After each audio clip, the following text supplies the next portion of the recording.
This is Discovering the Scriptures with Dr. Peter John Parisis. Currently, we're in Daniel chapter 2, verse 29. Reading from the King James Bible, quote, "As for thee, O king, thy thoughts came into thy mind upon thy bed, what shall come to pass hereafter? And he that revealeth secrets maketh known to thee what shall come to pass." Unquote.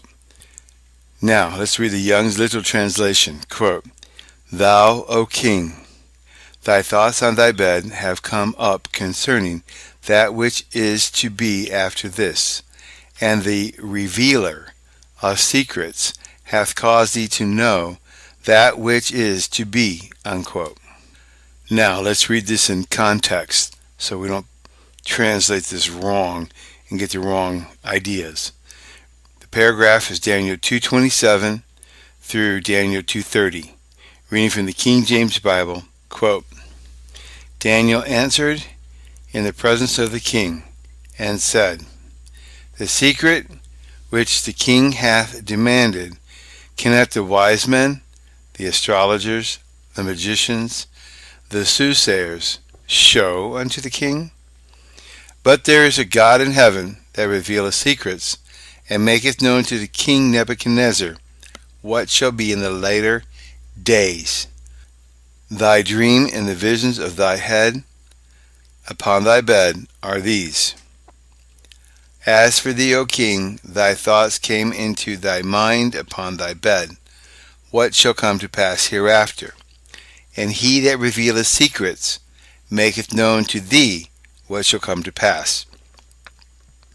But as for me, this secret is not revealed to me for any wisdom that I have more than any living, but for their sakes that shall make known the interpretation to the king, that thou mightest know the thoughts of thy heart." Unquote. Okay, we're going to look at the Interlineal Bible. We're going to look at the raw translation. About what came to your mind, your bed, while on thoughts, king, you. Secrets, that's masculine plural, and he who reveals, that's masculine single. This after would come to pass, will be what has made known to you.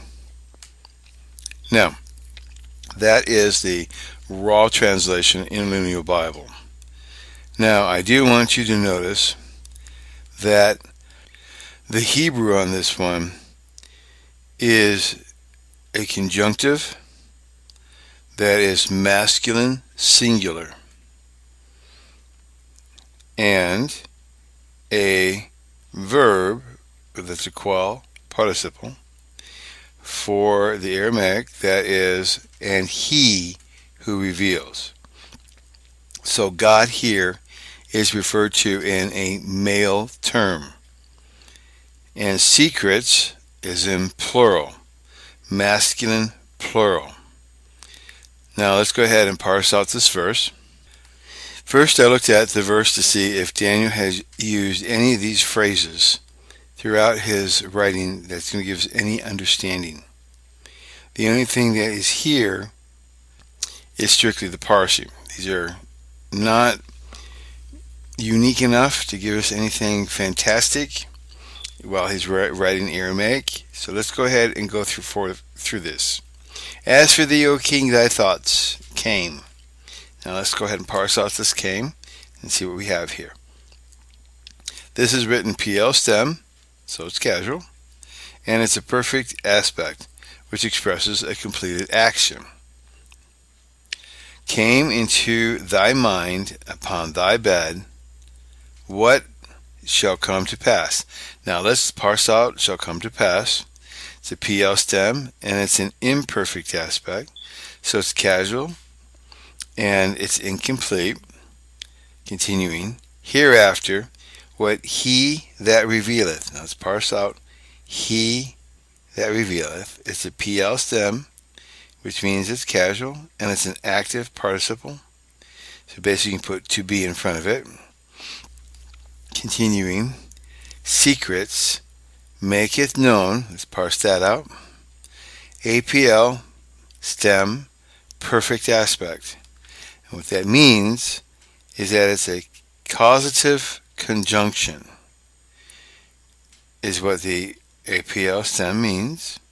And then we have a perfect aspect, which means that he's expressing a completed action. So a causative conjunction that is finished maketh known to thee what shall come to pass. And then if we look at what shall come to pass, we have a PL stem, imperfect aspect, so it's casual action, not completed yet. So we definitely know from parsing out this verse that we are looking at something that is not done yet.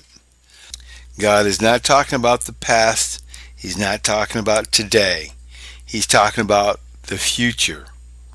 Let's read John Gill's commentary in the Bible on this verse. Quote, "As for thee, O king, so far as thou hast any concern in this matter, or with respect to thee, the following was thy case, these the circumstances and situation in which thou wert.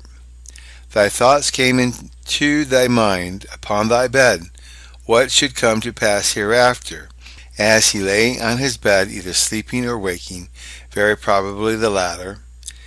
His thoughts were employed about this great monarchy he had erected, and what shall be the issue of it, and was very desirous of knowing what successors he should have in it, and how long it would continue, and what would be the fate of it, when he fell asleep upon this, and had a dream agreeable to his waking thoughts. And he that revealeth secrets," a paraphrase of the God of heaven, as in the preceding verse, "maketh known unto thee what shall come to pass. This he did by the dream he gave him, though he had forgot it, and now by restoring that, and the interpretation of it by Daniel." Unquote. It's funny when you read Matthew Henry's full commentary on this verse. It's almost identical to what John Gill wrote. So we know that both Matthew Henry and John Gill were looking at other commentaries that were available back then and before, and are sharing basically the same thing. This is what the verse gives us, and we're going to go forward and find out further what is going on here. So stay tuned for the next verse.